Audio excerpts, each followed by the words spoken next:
Dev finally lowers the coyote near the edge of the forest and they stand there, looking into the blackness.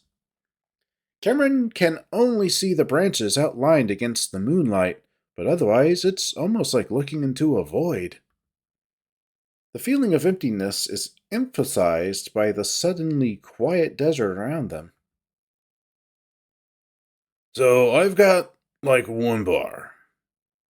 Data isn't working. You know, trees should make it harder to get a signal. Can you make a call? Well, I can't open my insurance app, so I don't know what the preferred towing companies are. And I'm just sort of realizing that most probably wouldn't come out here anyway, since Flake Road technically doesn't exist anymore. Flake Road? Something like that. I'm sure it's not that. We're not getting towed out, and you don't even know the name of the road we crashed on. Are you saying we're stuck here? Like, really stuck? Well, my Jeep probably is, not us. The highway is still within walking distance, remember? I'm such an idiot. I can't believe I got us into this mess. Hey, I don't give a shit about my Jeep. Besides, I've got an idea. Dev taps on his phone a few times, then puts it up to his ear, but only for a few seconds before he scowls. What? Call dropped, but it rang for a sec. We are so dead. I've killed us. Oh, stop it, hon. I'll try texting. Who are you texting? An old friend of ours. Who? Damn it, I swear, the bar keeps disappearing every time I try to send. I'll try some different angles. Dev is hunched over his phone, tapping away. Cameron just sighs, letting Dev do whatever it is he's doing. Despite the bear's attempts to placate him, the coyote knows that they both know that this is his fault. Why don't you just tell me what a stupid idiot piece of shit I am? Cameron doesn't want to admit it, even in his own mind, but one thing he liked about Dylan was that he didn't sugarcoat things for the coyote. He'd tell him when he was an idiot, either with words or fists. The coyote turns his attention back to the forest, staring into the dark. Dev doesn't know anything about him and Dylan. Cameron sure as hell isn't ever going to tell him. Especially that sometimes he was the one to swing first. He always lost, but the few hits he'd land always felt worth it. That would be a real treat for you, Dev. Not only is your boyfriend crazy, he's violent too. Does he even know you at all? A chill goes up Cameron's spine. That didn't feel like his own thoughts, even though it came from inside his head. Cameron moves closer to Devon, rubbing his arms. Oh, just send, damn it. Devon? Just a sec, hon. A few already went through. Just gotta confirm some things with him. The void seems to get bigger, and even though he wants to look away, Cameron can't. He knows he's sensing again, even though he isn't meaning to.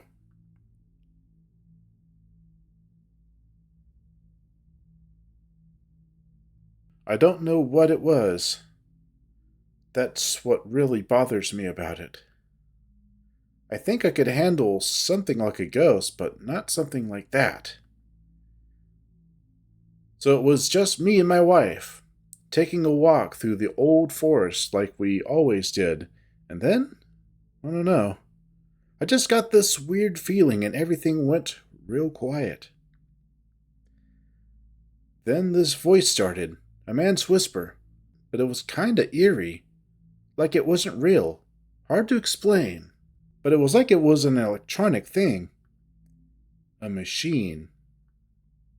It started yelling at us in this sort of playful way, like it was making fun of us, or taunting us.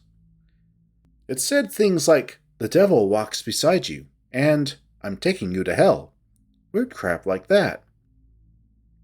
It was coming from the tops of the trees, and you could kind of hear it go up and down and come closer, like it was swinging through the branches. And yeah, it scared us, because it didn't make sense. The voice, where it was coming from, what it was saying, none of it made sense. And that's the scary part. So we ran. And then it said some nasty things about my wife, so I picked her up and ran as fast as I could. Later, she told me she saw it over my shoulder, in the trees.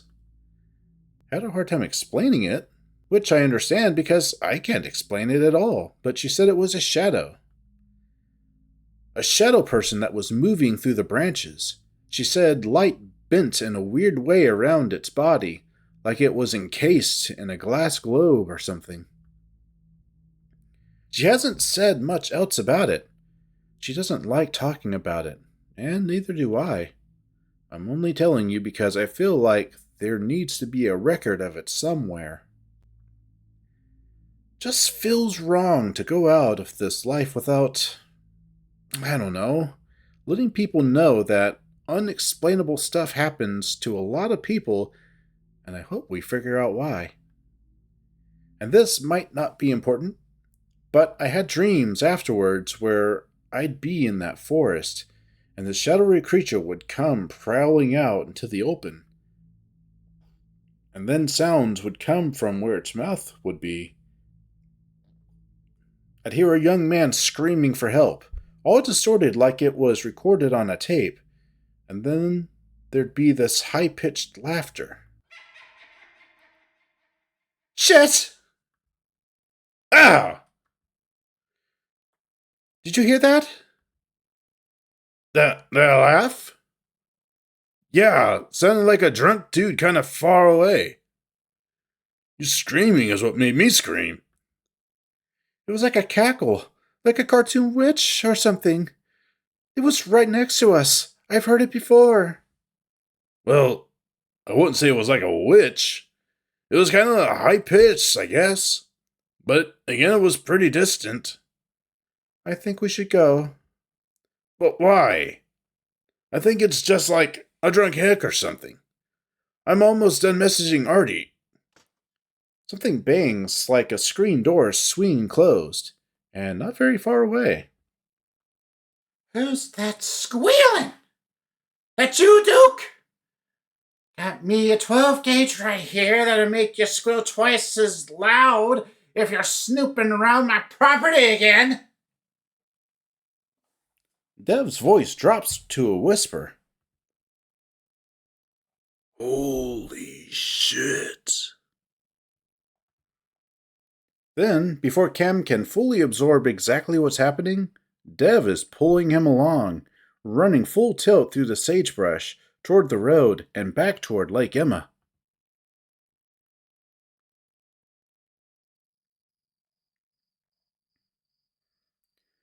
Devon's feet ache from the plethora of rocks he trampled on, the tough pads on the undersides feeling almost torn up from the rough terrain. He's thankful, though, if only for the fact that he hadn't run himself and Cameron into a cactus. Dev? Cameron's voice jerks with every running step. We're almost there. Dev huffs and puffs for air, now aware that he's a bit more out of shape than he realized. He hadn't run in earnest for at least a few years. Dev, we're out of town. The bear slows down now that his stuck Jeep is in sight, and he finally lets go of Cameron's paw before doubling over to rest his paws on his knees, wheezing.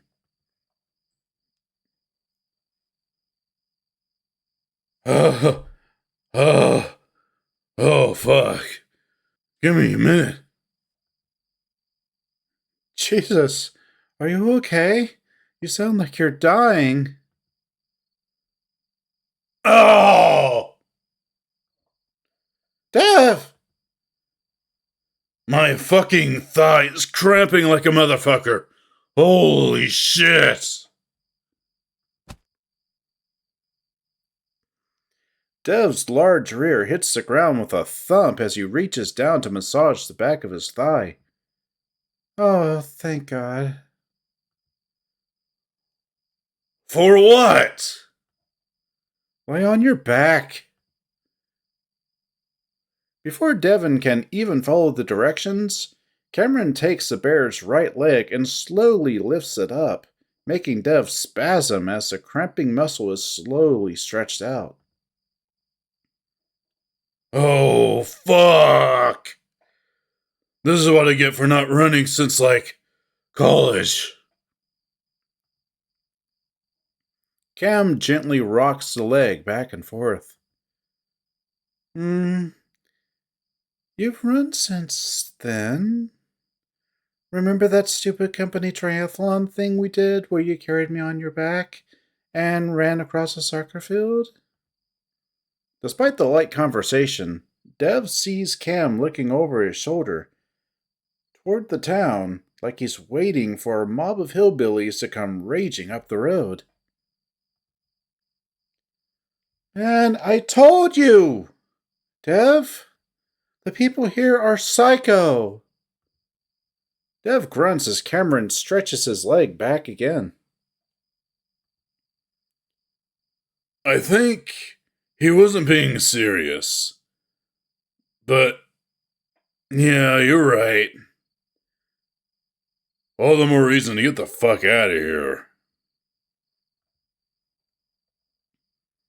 Dev finally pulls his foot back, gingerly getting to his feet while continuing to rub at his thigh.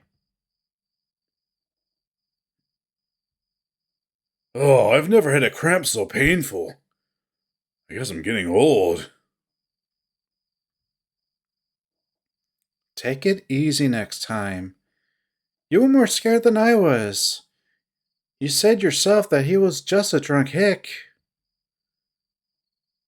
You forget the part where he had a shotgun. Yeah, I'd be more surprised if he didn't have one.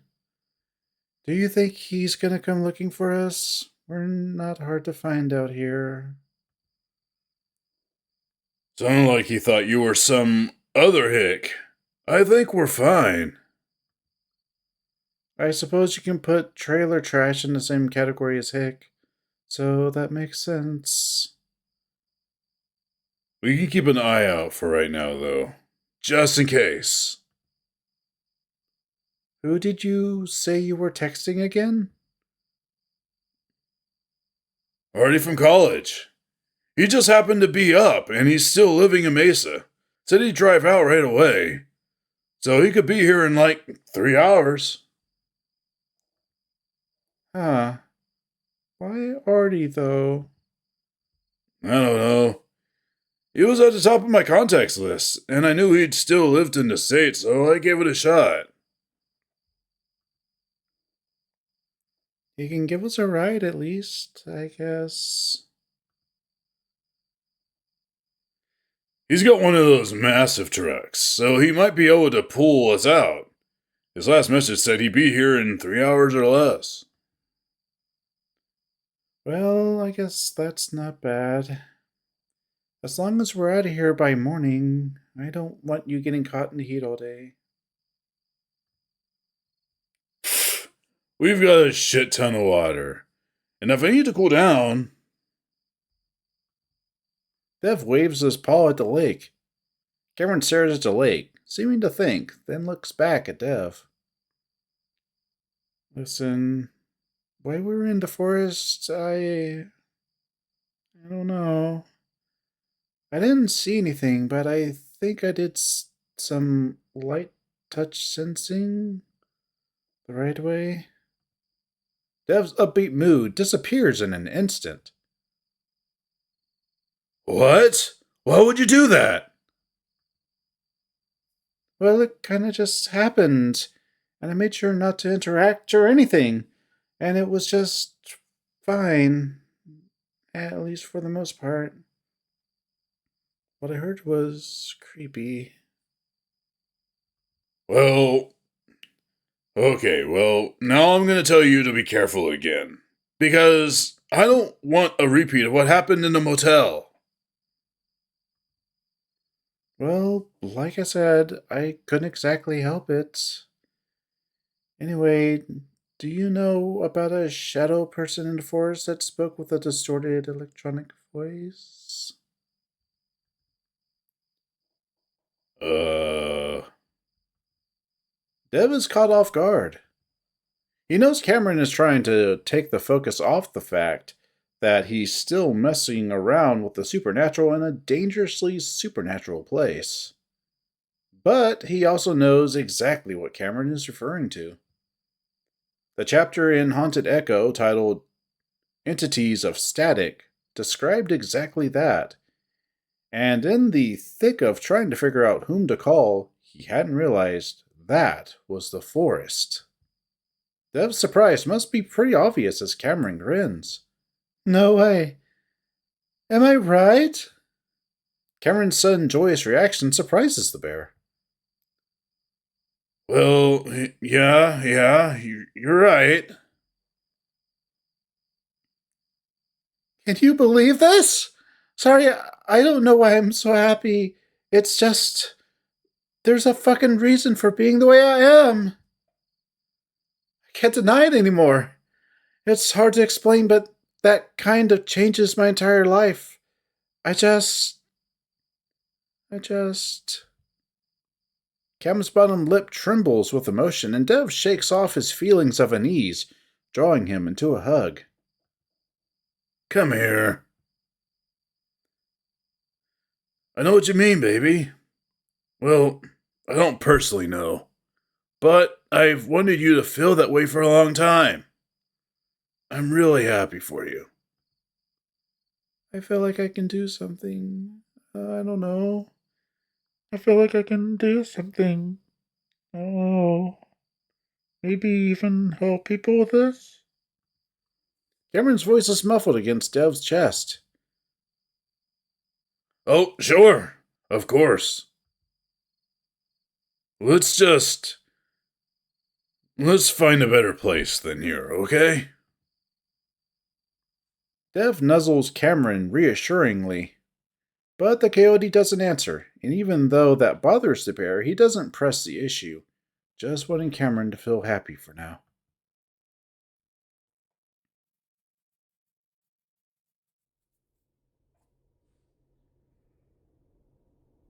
Cameron sits in the trunk of the Jeep, legs hanging out over the edge, dangling toward the ground that's further away than usual due to the tilt. Meanwhile, he fiddles with his old acoustic guitar that had been stashed in the Jeep for at least a year, slowly tuning it.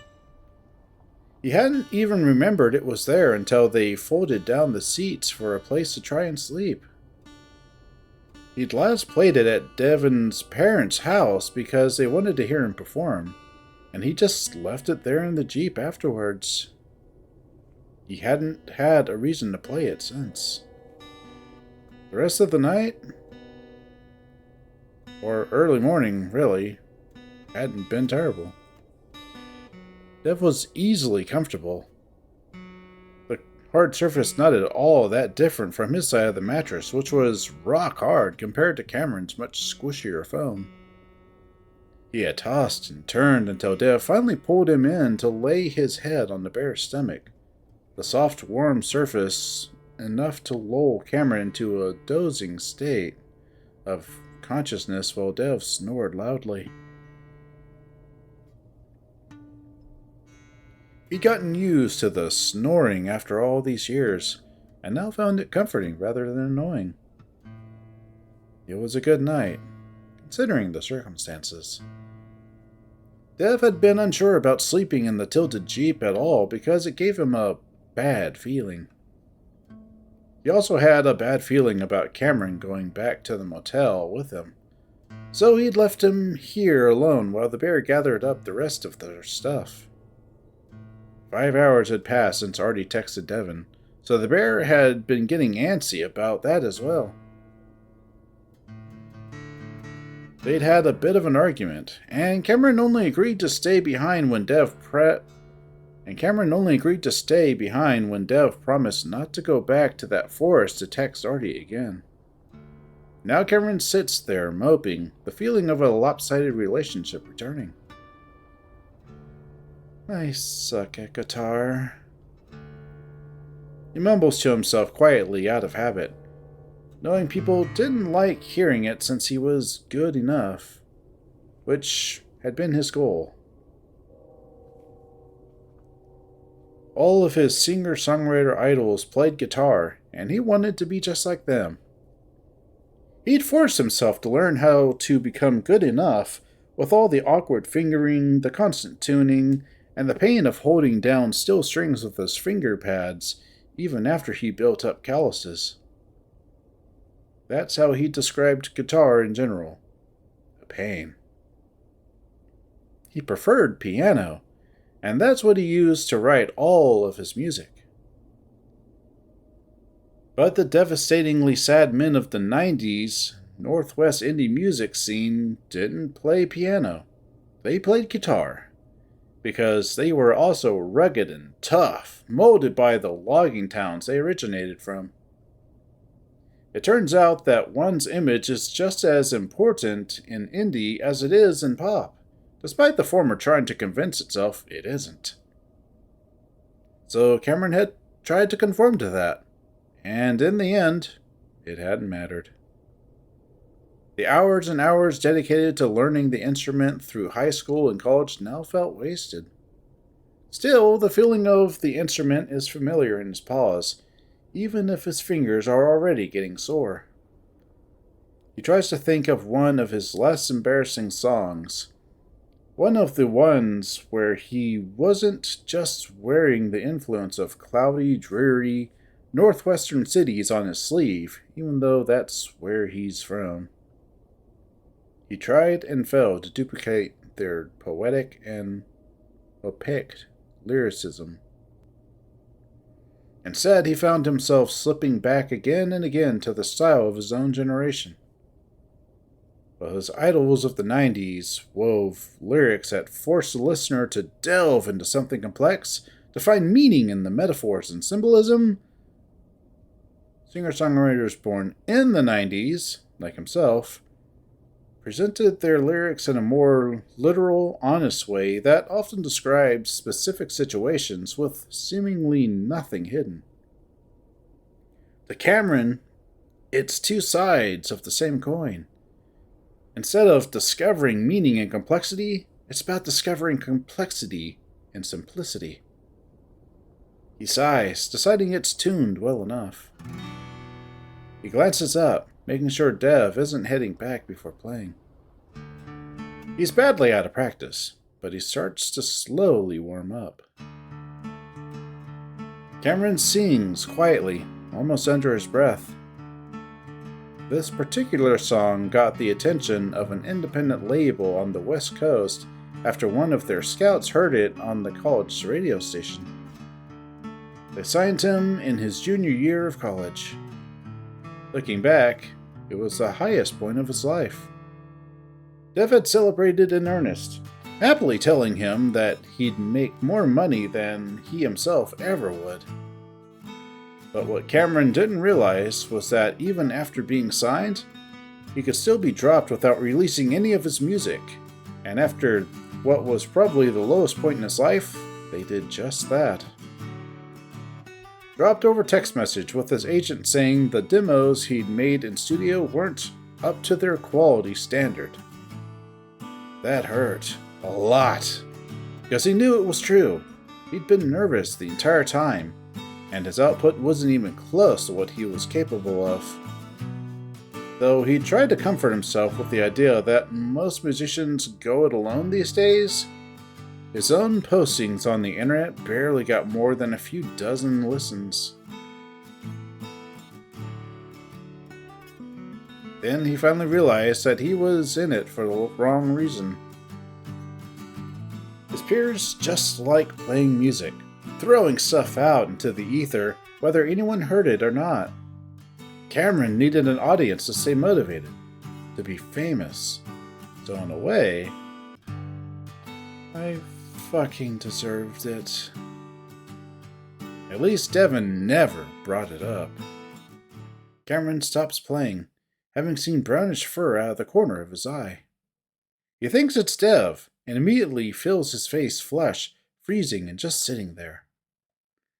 This is why he didn't play or sing in a serious way these days.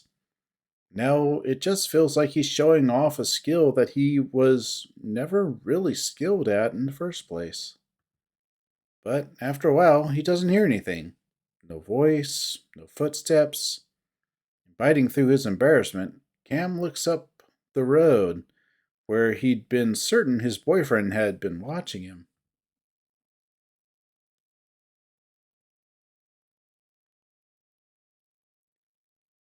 Dev? The silence is heavy and thick. A weird feeling, and everything went real quiet. Cameron stares up the empty road, the feeling of unease growing until he finally shoves his guitar to the side and pulls out his phone, tapping on a mindless gaming app to distract himself. Nope. Not doing this again. Not right now. And even though the road remains empty, and even though the sun shines brightly above, illuminating everything around him, the feeling of what is becoming a very familiar dread continues to grow.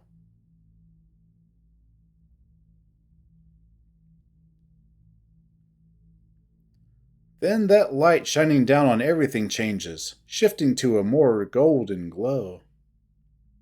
What the hell is going on? Cameron had a few bad trips in the past, shrooms being the worst, and that was what gave him his first panic attack. In a strange way, this feels very similar. Please, not now. I have control. I'm saying not now.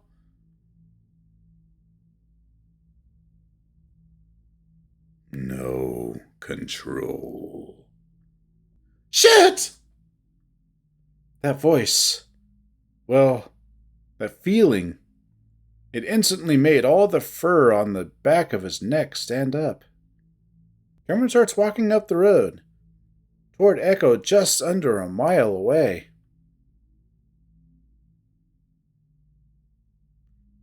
Dev, come back now, please. The panic creeps up his neck like he's drowning. Until last night, he hadn't had a panic attack in over 2 years. Now, it's like his brain has relearned the spiraling process of gasping for air that's readily available, but still feels out of reach. He fights the urge, counting, trying to remember the pace of Dev's steady breaths. Hadn't he wanted to reject the idea that he needed Dev to face his fears? Doesn't he know how to handle this? How to do it safely? Cameron also knows that running to Dev will only make things worse for his boyfriend. Did he want to stress him out even more? The coyote stops, then turns around slowly.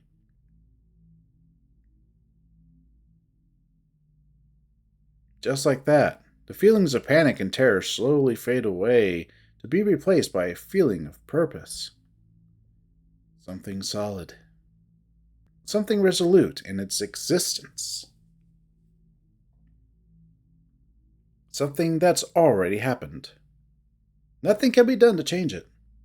A feeling of acceptance.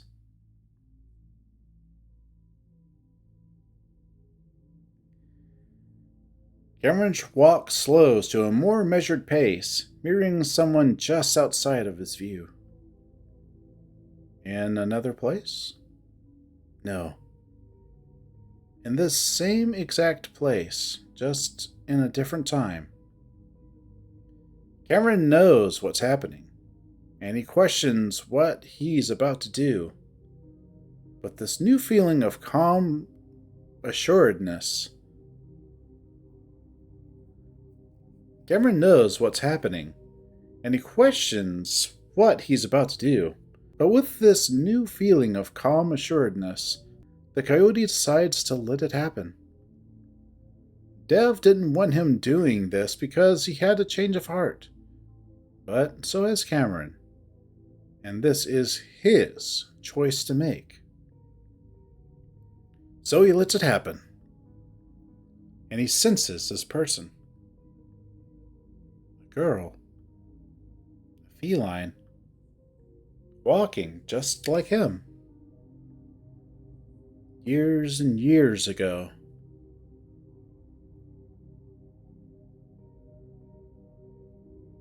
She tries to keep her sobs quiet, walking along the road by the lake. She'd been looking forward to this for 2 months.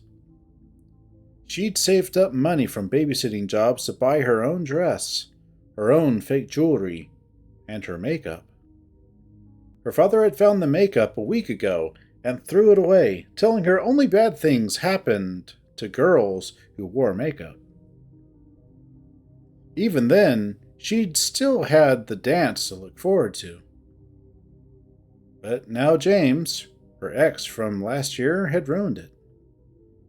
He'd shown up drunk, proposed to her, then cussed out her new boyfriend, whom she'd only been seeing for a month now, until he left. At least now she's glad she doesn't have the makeup on with how wet her eyes are.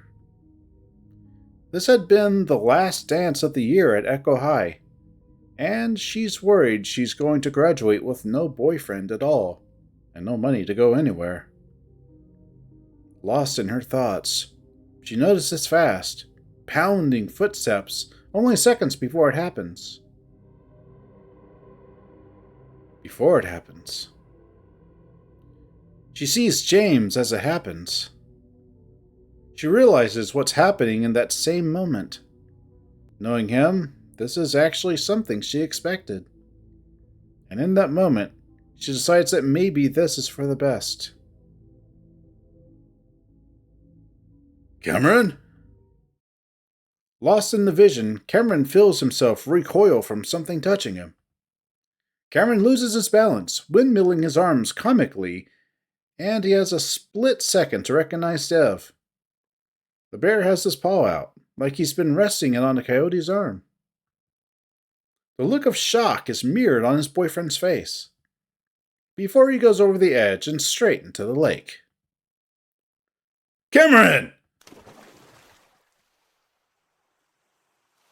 The coyote expects to go under, and stay under, just like the girl from Echo High School. But a jolt goes through his body as his rear lands on a rocky surface, just a foot underwater, and Cameron cries out loudly.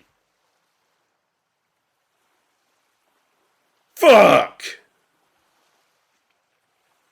Cameron looks up to see Dev getting ready to jump in. I'm fine! At first, Cameron is just embarrassed, like he got caught doing something he shouldn't, which he knows is the case in Dev's mind. It's not as deep as it used to be. What? As he climbs out with Dev's help, though, that embarrassment changes to anger. The coyote grunts and snarls quietly as he automatically starts stripping off his clothes, his plaid shirt and jeans sticking to his soggy fur. Dev hovers over him, trying to help, but mostly getting in the way. Dev, you have a list of people who died here, right? What? What are you talking about? You just fell in the lake. Stop talking about this shitty town and let me make sure you're... Oh, that's real rich coming from you. I've been saying that to you for the past 5 years, and yet here we are. So no, I won't stop. Give me the list, or I'll just look it up myself. Dev glares, making himself look big, but Cameron doesn't budge. even though in that moment he realizes his phone got wet, and he can only hope that it's still going to work after this. After a few seconds, the bear deflates. Please, I just want to be out of here. I'll do whatever you want afterwards. Let's just go home first. That cools Cameron's outrage for the time being, never having seen Dev look so defeated.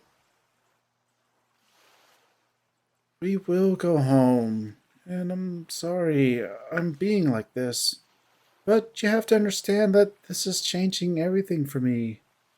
I just need this for a little bit, okay? Okay, but I'm not leaving your side until we're out of this town. Okay? Didn't I tell you this was a bad idea from the very start? Cameron tries to lighten the mood a bit, not liking the conflicts they're having on this little trip. They hardly had any before coming here. Now they have such different ideas of what they should be doing, it's like they're in a tug of war. Dev takes out his phone, bringing up the document he'd been using to map out the supernatural happenings and history of Echo.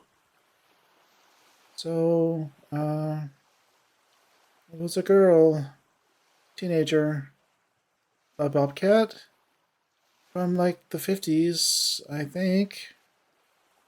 A student from Echo High. Dev raises his brows, scrolling through his phone. Then he looks back up. Yeah. June 1954. An 18-year-old bobcat drowns in the lake in what he thought to be a suicide. So the fucker got away with it? Who? How does your tail feel, by the way? Dev is running his paw along his tail, feeling out the vertebrae. Cameron finds the bear's disinterest in all of this more and more irritating, especially now that he's found what feels like his purpose.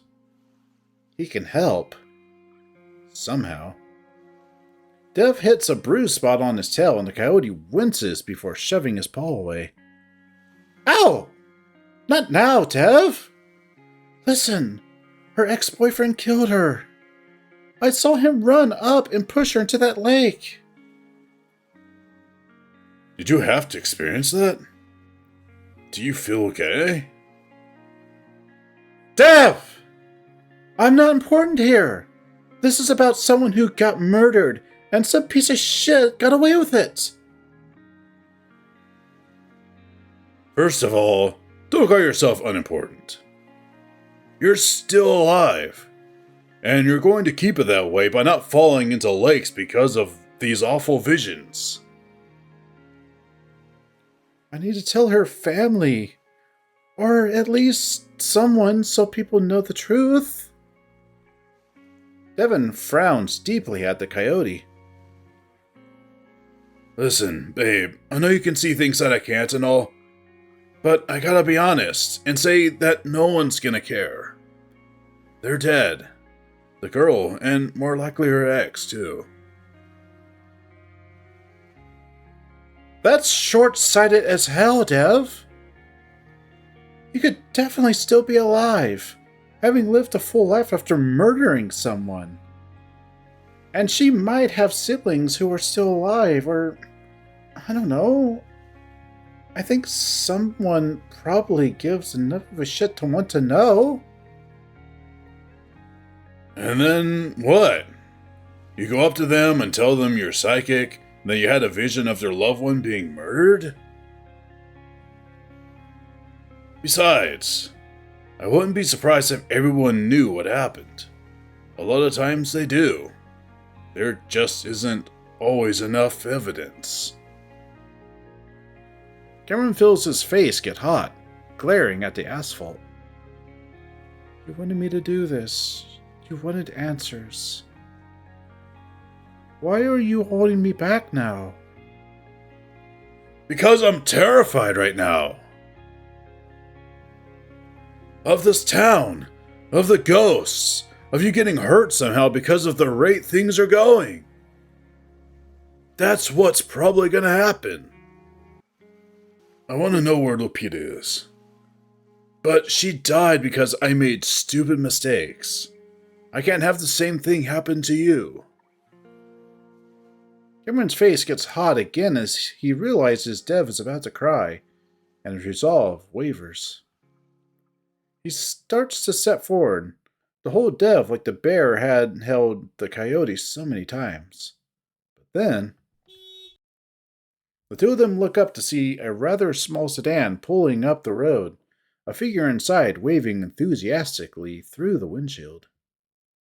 What the fuck? Where's his truck? And that's we'll save it.